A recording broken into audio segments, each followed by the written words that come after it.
সুন্দর সুন্দর জামা, এসো না দেখে যা, আয় আয়। মা দোলে কি সুন্দর সুন্দর জামা, তোকে এরকমই একটা কিনে দেবো। হ্যাঁ, তুই পরে দোলের দিন বন্ধুদের সাথে রং খেলবি।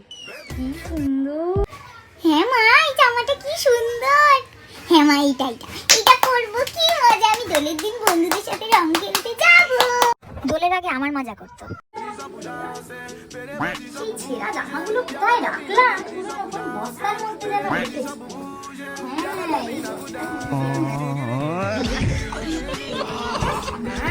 এই জামাটা কদিন বাকি হয়ে যাবে।